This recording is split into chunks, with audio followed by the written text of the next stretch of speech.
Hey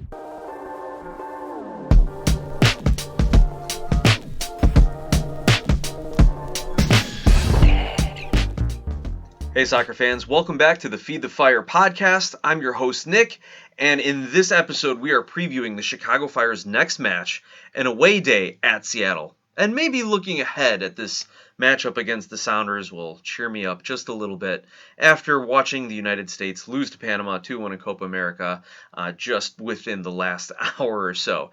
Came home from the restaurant with my boys and said, I got to record something. I got to talk about this. I got to get it off my chest. But let's look forward at the Chicago Fire's match first. And before we get into that, just a couple little housekeeping announcements that I want to remind everybody of. I want to give a shout out to our new partner here at the show, Sports Spider. If you're tired of searching multiple websites for sports, SportsSpider.com has you covered. They collect the latest articles, videos, podcasts from around the web and organize them by your favorite teams. If you want to stay as updated as possible on the Fire, or any other team for that matter, hit the link in the description to check out SportsSpider.com. That's SportsSpider, SPYDER. And, we talked about how the Chicago Fire don't get a lot of mainstream coverage. I'm looking at SportsSpider. It's a great aggregator. There's a couple Tribune articles that are starting to pop up, some other newspapers, maybe a Daily Herald blurb in there occasionally. So keep an eye out over on SportsSpider.com, where the Feed the Fire podcast is their featured Chicago Fire partner as well. Also, happy to announce the new partnership with Believe, a sports and entertainment studio that produces premium digital sports and pop culture content and podcasts, is finalized. And so you will be hearing some more ads in the shows, but also you'll be getting 2 and 3 episodes a week, about 20-25 minutes an episode, instead of the usual 1 hour episode per week. So we're reformatting a little bit. Hopefully this gets a little bit more reach, a little bit more influence, pops us up on some of the algorithms, and with the partnership with Believe, we can continue to grow the show. Now, if you like the new stuff, let me know. If you don't, let me know, and we'll see what we can change to get it back to what you like. You can always find me on social media at Glasshouse Soccer, and you can email me, glasshouseSoccer@gmail.com. And now let's get into the Seattle Sounders preview. The Chicago Fire are traveling to Seattle this Saturday, 9:30 p.m. Central kickoff. So have a cup of coffee, make sure you got a drink ready, something to keep you up that evening as we get together for a late kickoff time. Gotta love those West Coast ones, right? I saw some tweets about when the Cubs and Sox are playing West Coast baseball, and people are like, I hate West Coast baseball. I hate the first pitch time. Kind of agree with them, given on what we have to stay up and watch for West Coast kickoff times as well. But here, the Seattle Sounders, actually, they were a lot higher up in the table than I thought, considering how they started the season. They're actually 10th place in the Western Conference, one spot outside a playoff spot. They're sitting on 25 points through 20 games.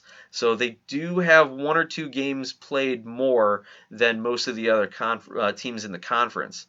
They've got 6 wins, 7 losses, 7 draws, 27 goals for, and 25 goals against. So just a +2 goal differential there. Meanwhile, for comparison's sake, the Chicago Fire are 15th in the East on 18 points, 4 wins, 9 losses, 6 draws, 23 goals for, and 34 goals against. And we're certain that 4-0 Salt Lake loss, that 4-3 Montreal victory, some of the stuff over the weekend with Orlando here, a 4-2 loss. The Fire defense has not been good. We'll just put it that way.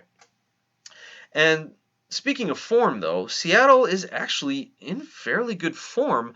They've had 2 wins, 2 draws, and a loss in their last 5 games, and they're coming off a 3-2 come-from-behind victory at home against Dallas. They were down 2-0, ended up scoring 3 goals. Gosh, I think it was in like the last half hour of the game, or at least 3 goals in the second half to win that one from behind. So Seattle is definitely feeling good as far as a results form, but there is cause for concern, and we're going to get to that. If you're the Fire, you're concerned also about Seattle's offense. They have scored at least 1 goal in their last 8 matches. So if the Fire want to win this game, they're going to at least have to score 2 goals. And by the way, Seattle, of their 20 matches, have only been held scoreless in 6, and most of those came at the beginning of the season. So Seattle will probably score at least 1 goal in this match, and then being at home and being against a shaky Fire defense, it's probably going to take multiple Fire goals to get a result in this one. Now, how did Seattle line up against Dallas? Let's take a look and see what they lined up, or what formation they used and how they lined up, and what we can expect as Chicago Fire fans. It was a 4-2-3-1 formation. Stefan Fry in goal. From left to right, it was Nuhu, Jackson Reagan, Yamar, Christian Roldan. Your defensive midfielders, Obed Vargas. Excuse me, let's try that again. Obed Vargas and João Paulo. Attacking midfielders, Leo Chu, Albert Rusnik, and Danny Musovski. And their striker up top, Jordan Morris. Off the bench, they had Nathan, Thomas, Baker Whiting, Danny Leva, Josh Atencio, Rui Diaz, Tevez, Paul Rothrock, and C. Baker. So those are the roster. However, Rui Diaz and Nuhu will not be playing against the Fire after head coach Brian Smetzer suspended them for a week after they got into a very heated argument with him after the Dallas game. Rui Diaz kind of started the whole bad blood by scoring a goal and then pointing to the name on the back of the jersey, celebrating himself in front of everyone there. Did not go over well with his teammates, and you saw Jordan Morin kind of giving him some lip about it during the game. Also, after the game, neither Rui Diaz nor Nuhu celebrated with their team after the win. They went straight into the locker room, which then caused Smetzer to confront them and have a whole kind of discussion, I'll say, leading to their suspension. Also, there was a lot of arguing amongst themselves even during the match. Now, in an interview this week, Christian Roldan said that everyone's getting along now. That's going to happen in a very passionate, heated, when the results aren't coming their way, kind of a season. And he said Rui Diaz and Nuhu are excited to get back to the team after their suspension's over. He's been talking to him, but I'm not sure I believe him, and I think he's kind of taken a little bit of a page out of Greg Berhalter's "Everyone Feel Good" kind of a playbook there. So I'm not sure it's all as smooth as he's making it out to be, but I don't think the team is in shambles. They are going to play well against the Chicago Fire. So who do you have to look out for as the Chicago Fire? And who should you be watching as Fire fans watching a Seattle team? Their leading goal scorers, Raul Rui Diaz with 8 goals on the season, but as we mentioned, he won't be playing this weekend. Jordan Morris, 7 goals on the season. Paul Rothrock, 2 goals on the season, and then you've got 9 players with 1 goal on the season as well. So you take away Rui Diaz, you're pretty much left with Jordan Morris or any other random dude. We'll see what happens. I think they really wanted Rusnak to be contributing more on the goal-scoring side of things when they signed him, similar to the signing of Danny Musovski, some other MLS well-known names there. But those guys are actually doing it a little bit more on the assist side. Actually, at least Rusnak is. He's got 9 assists on the season, leading the team. Obed Vargas with 4, Christian Roldan with 3. Then they've got 3 other players with 2 assists and 4 players with 1 assist. So this team is very much focused on their core, on their stars. Rui Diaz, Morris, Roldan, Rusnak, Vargas, those guys. And if you go to a website like fbref.com and you start looking at some of the advanced numbers, you will see that it's those 5 or 6 players, along with Nuhu, who have the majority of goals, assists, pass, dribbles, completions, receiving passes. It's really all about that core 5-6 guys, and then the rest of the team are just kind of there on the fringes, just kind of playing some defense, really.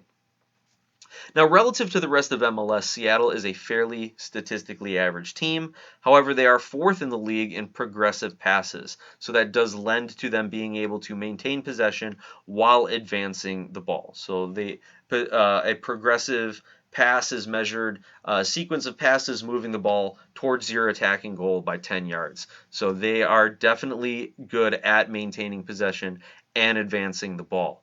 Their possession numbers, passing, progressing, dribbles, are also in the top third of MLS. But overall, I would say they are right around middle to top third in MLS this season on a lot of different areas. The one category they do stand out, they lead the league with 7 red cards. So this match might get a little chippy. This might be one where you see Tehran and Herbers getting into it a little bit with, say, a Yamar or a Vargas in the middle there. We'll see how that goes. Maybe Musovski jumps on it. I don't know. So let's take a look at the prediction here. How lucky, though, but before I give my predictions, how lucky are the Chicago Fire? They play Toronto down 2 stars and a number of starters. They play Orlando when Orlando has a short week's worth of rest, though they got off to a really poor start and really shot themselves in the foot 3 times there. But then now they get to go play Seattle on the road, who is without 2 starters, their number 1 goal scorer and probably their number 1 defender in Nuhu. Like, the Fire need to be taking points from these games. The fact that they didn't at least get a draw against Orlando was a huge disappointment. They need to draw against Seattle at the very least. And I think they're going to go in with that mentality of we are scrapping for goals, we're scrapping for results here. And I think they do get it. I think the Fire end up with a 2-2 draw. Their defense has been shaky at best as of late. But without Rui Diaz, I don't think they're going to be able to have that same kind of a threat that would exploit the Fire's defense. I think Morris, yeah, he is kind of that lone striker up top, at least formationally speaking, but he does tend to drift out on the wing at times and try to cut in. So hopefully he does not do the same thing that Facundo Torres and Ivan Angulo did to the Fire wingback defenders in that Orlando City game. I don't think he has that same kind of one-on-one skill. He is more of a blow by you kind of guy, play more direct to the goal and get a shot off. So I think he won't have as much success as the Orlando City attackers did up the wings. Can I knock on wood here? Like, we'll see. But that's just kind of my initial impression comparing Jordan Morris to some of those Orlando City players. So hopefully they can keep him in check and force an early sub out of Smetzer to replace Morris, who's having an ineffective game. And then the Fire can hopefully settle in at that point. Also, the loss of Nuhu, serving an internal suspension, as we mentioned, means Seattle's going to shift some defenders around. You heard Christian Roldan in an interview this week say that he's not as well versed as some of his other teammates playing as a right back or as an outside back.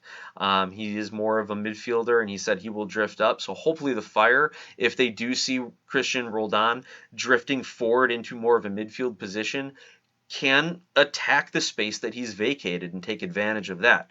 And I do think the Fire will be able to take advantage of some of Seattle's defensive lapses without their typical starting lineup here. So that is why I'm going with a 2-2 draw. Now, at this point, let's take a quick water break and recognize our sponsor, Skira Icelandic Spring Water. Icelandic for clear, Skira water comes from a spring in a government-protected nature preserve in Iceland with naturally low mineral content. This isn't your average water. Clearly, pun intended, it's one of the best. And I actually just heard John Donovan is actually traveling in Iceland, checking out all of Skira's operations there. So I'm sure everything is running smoothly. You can go back and find a bottle of Skira Icelandic Spring Water at any of your local 7-Elevens. Now, I said at the beginning of this episode, I wanted to jump behind the mic here and kind of vent a little bit and kind of maybe have a cathartic moment here for what we just witnessed in Copa America, the United States falling 2-1 to Panama. First of all, man, when you saw that referee, when you saw, Ivan Barton as the ref, I was like, oh my goodness, this is not going to be good for the United States. This guy is not a good referee, and he always seems to have it out for the U.S. Like, if you want a definition of Napoleon complex, this guy is it. He is probably the shortest person maybe in the stadium, but definitely on the pitch. And he is just animated and hyped up and just getting involved in stuff when he really doesn't need to be. Just happy to blow the whistle for things and happy to give out cards. And he gave out a red card to Tim Weah in the 18th minute. And that changed the game. Obviously, red cards changed the game, but it completely, it more so in this game than in any other game I've ever seen. Because one, it was so early, and two, the United States lost one of their best attacking players as well as someone who is involved in their pressing and counter pressing, involved in that high line pressure, and someone who is involved in the buildup and possession on offense. Typically, when the United States plays a CONCACAF opponent, not named Mexico or Canada, the teams will sit back in a very defensive shape, sometimes using a low block, so to speak, or a lower line of confrontation. And the United States, as people have been critical fairly, the United States will have like 85% possession, but just not be able to break down an opponent. And that's what I think Panama was setting up for. But Panama was also setting up for a very CONCACAF-y, chippy kind of a game. And we saw it come to a head very quickly in the 18th minute here when Tim Weah and the Panamanian center back, I forget his name, were really kind of shoving each other, chirping at each other, whatever. And I think Weah went to kind of shove the guy in the back. And if you give Weah the benefit of the doubt, the guy ducks and he hits him in the back of the head.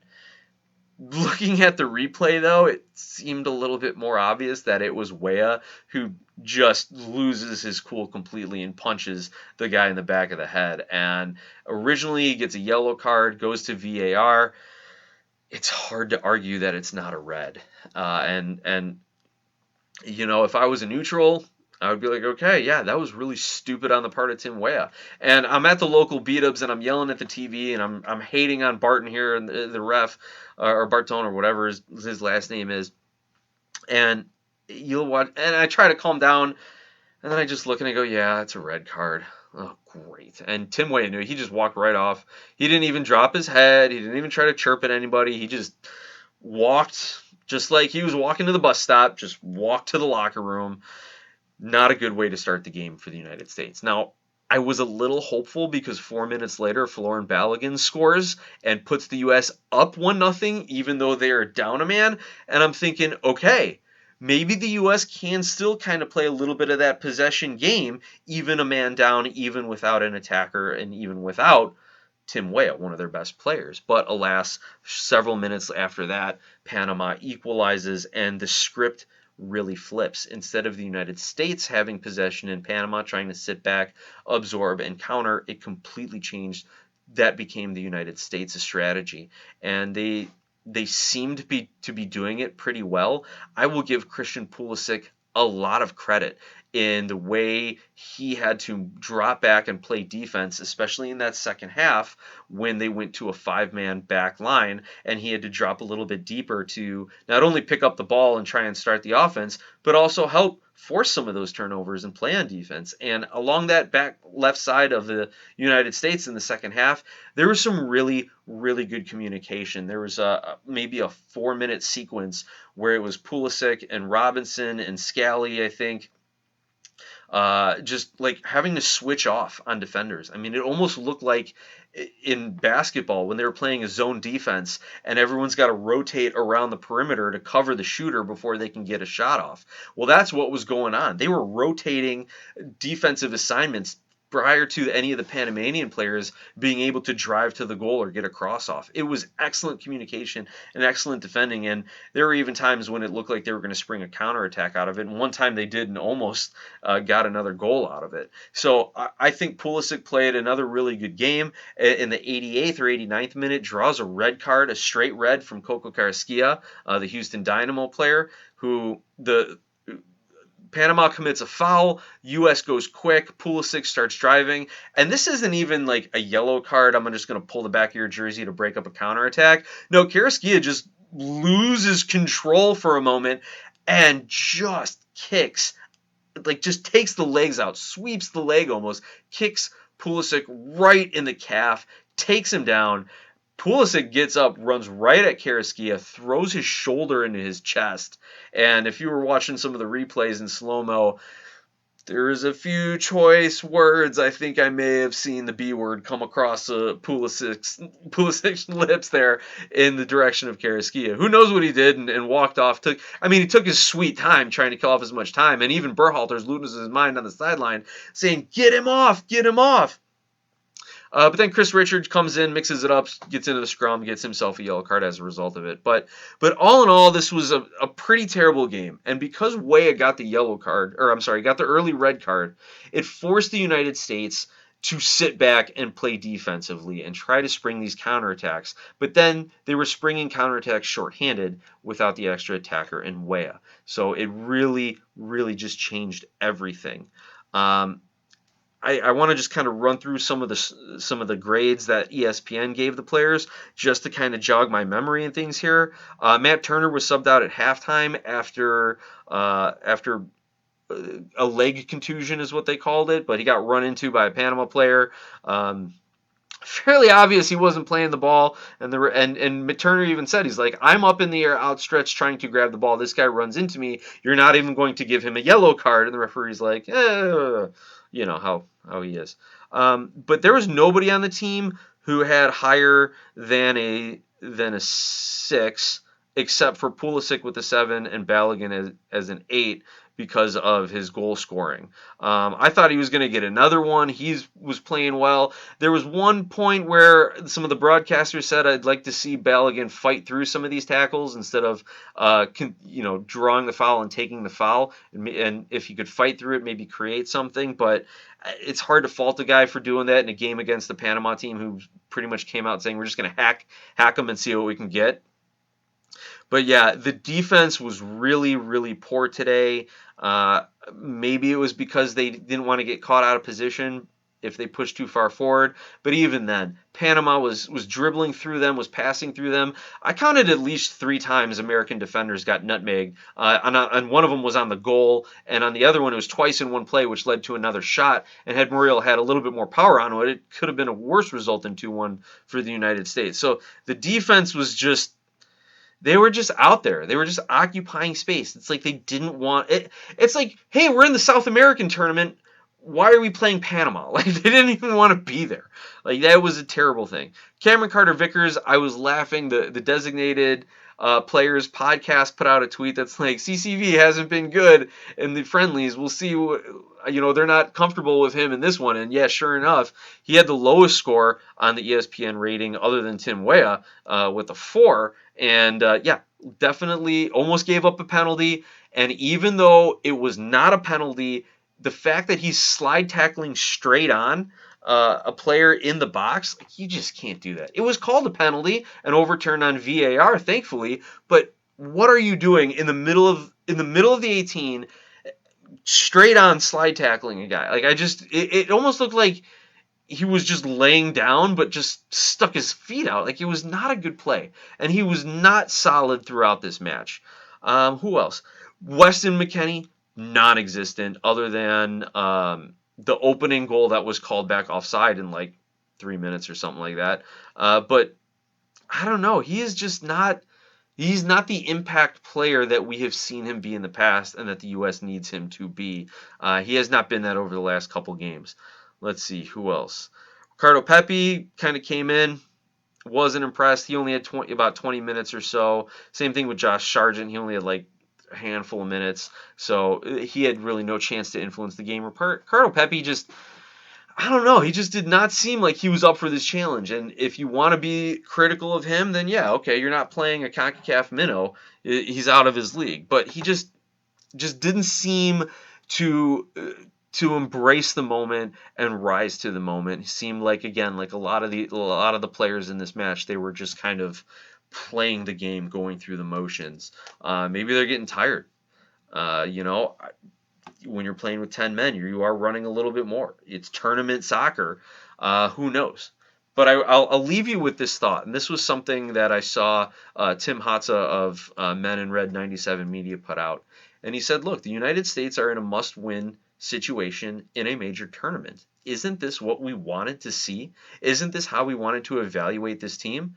And he's right, because if the U.S. don't beat Uruguay, there's no guarantee that they go through to the next round of Copa America. Now, would it have been It's not like they're going to the finals. It's not like they're going to beat Colombia and Brazil or Argentina on the way to a final appearance or whatever it is, however the brackets work out. But you still want to see them advance out of the group, and they should advance out of the group. But again, this is what we want. We want to see this team in a high pressure situation where they have to play with a sense of urgency from the first minute to the 90th minute to stoppage time to PKs. If well, no PKs in this one, but you know what I mean, right? You want them to see, you want to see that sense of urgency, you want to see that seriousness, you want to see that focus throughout the full 90 minutes, and they're going to have it if they want to advance. If they want to change some of the storylines around how terrible of a team they've been and what is their ceiling come World Cup 2026. So I will leave you all with that. I hope you enjoyed the preview. I hope you enjoyed a little cathartic moment here with the USMNT game. Please email me, glasshousesoccer@gmail.com, or you can find me on social media at glasshousesoccer. Thank you to Sports Spider, to Believe, to Skira Icelandic Spring Water, and if anyone else out there wants to join our team of partners and sponsors, please reach out. I'm sure we can work something out that gets you the exposure to the Chicago soccer market. I will leave you all, as always, with Let's Go Fire.